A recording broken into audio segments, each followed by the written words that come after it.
evaluaciones. Esperamos que la disfruten, que nos regalen sus datos, por ahí estamos pasando una hojita, y nos cuenten de dónde se enteraron de la conferencia. Nos interesaría saber eso. Muchas gracias. Bueno, ¿se oye bien, cierto? Sí. Perfecto. Muchas gracias por venir a la conferencia. El título, aquí abreviado, el creacionismo de la evolución, es un poco pesado en el subtítulo: malentendidos, errores y manipulaciones. ¿Por qué ese título como tan agresivo de entrada?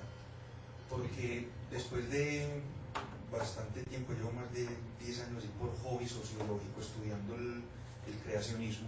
Este fue mi primer libro creacionista. 10 años me pude como ahondar mucho en el tipo de argumentación que usa el creacionismo, las evidencias que presentan, el estilo de argumentación pseudocientífica que es muy convincente y que pues tiene mucha gente convencida de unos tópicos bastante erróneos. Entonces, es precisamente por eso voy a tratar de mostrar como una quintesencia de lo que hay detrás del creacionismo, una quintesencia en el sentido de cómo manipulan, cómo manejan la opinión usando técnicas visuales, citas fuera de contexto y cosas de ese estilo. Como esto es tan extenso, pues se podría dar una charla de 4 o 5 horas sobre este tema. Me tocó hacer como un resumen lo más representativo posible de lo que es el creacionismo, y me usé básicamente este libro, La vida, cómo se presentó aquí, por evolución o por creación. Es de la Watchtower, es de Testigos de Jehová, pero pude haber usado cualquier otro libro. O sea, prácticamente todos los libros de creacionismo tienen los mismos argumentos que pues vienen desde la época de los 30, de un creacionista adventista, George McCready Price, que escribió La Nueva Geología. Todos los argumentos del creacionismo moderno vienen desde 1930 y simplemente se les da un énfasis distinto dependiendo de si se es evangélico, si se es testigo de Jehová, si se es adventista, e incluso últimamente si se es musulmán, porque ya hay creacionismo musulmán. Entonces, lo primero es los contenidos de la charla. Muy brevemente vamos a ver qué es la evolución, qué es el creacionismo, los tipos de creacionismo, y una última sección que va a ser como el popurrí de errores y manipulaciones con el que quiero ilustrar las técnicas creacionistas tradicionales. No voy a ahondar mucho en qué es la evolución, simplemente voy a hacer una introducción muy general para un público general, que valga la redundancia, y voy a ahondar más como en el creacionismo y en los malentendidos.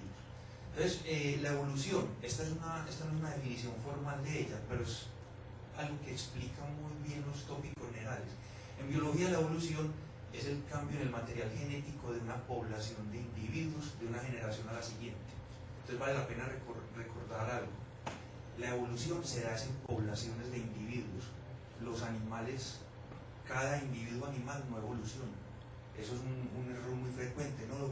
Que tal animal evolucionó, que porque nunca un simio ha dado a luz a un hombre. Esos errores es un error típico. La evolución no se da en el individuo, se da en la población a medida que va pasando de una generación a la siguiente. Aunque los cambios producidos en cualquier generación son pequeños, las diferencias se acumulan y pueden causar cambios sustanciales cuando pasa el tiempo. ¿Cuánto tiempo? 100.000, 200.000, 500.000, 1.000.000 de años, 10 millones de años, 300 millones, y si vamos a ir hasta el extremo, más o menos 3.600, de que se tiene más o menos datos de las primeras formas de vida, 3.600 millones de años, ha habido evolución desde las formas de vida más rústicas. Ese proceso con el tiempo genera ramificaciones que generan nuevas especies. Hay una forma muy bonita de resumir el concepto de evolución, que incluso es maravillosa porque es totalmente general, no implica que se hable de biología acá.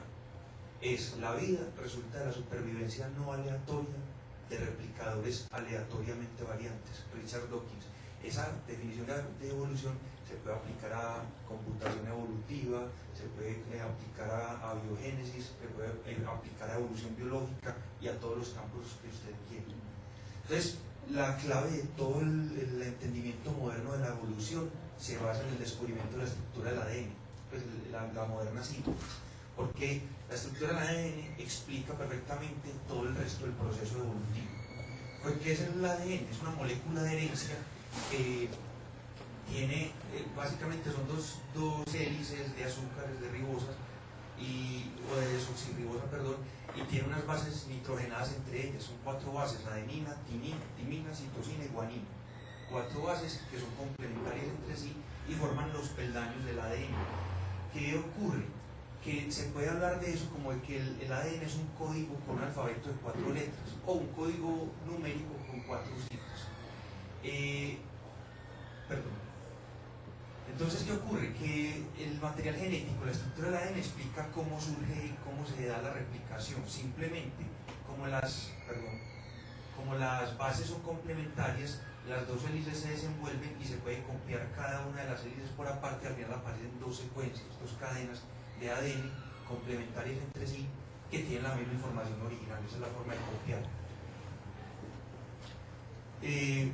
¿Cuál es la trascendencia del material genético del ADN?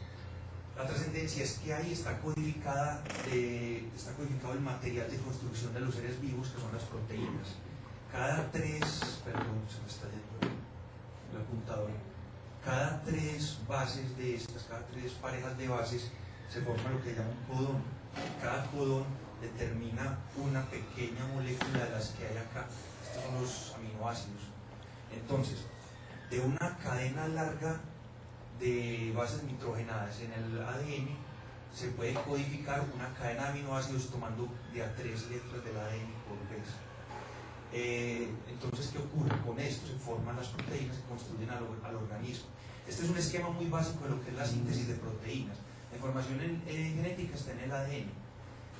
Del núcleo sale el RNA o ARN mensajero, que es leído por los ribosomas. Los ribosomas también están formados por un RNA ribosomal.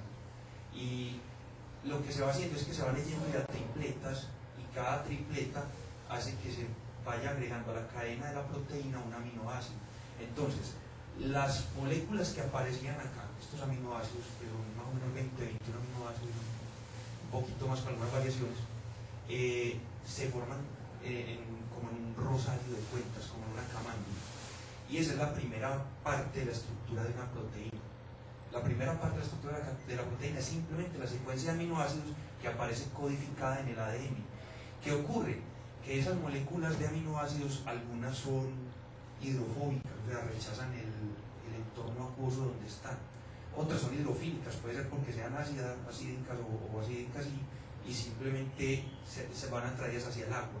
Entonces, esta cadena, como en algunas partes es atraída por el agua, en otras no, va formando curvas. Estas curvas forman estructuras que se llaman hélices alfa o laminas beta.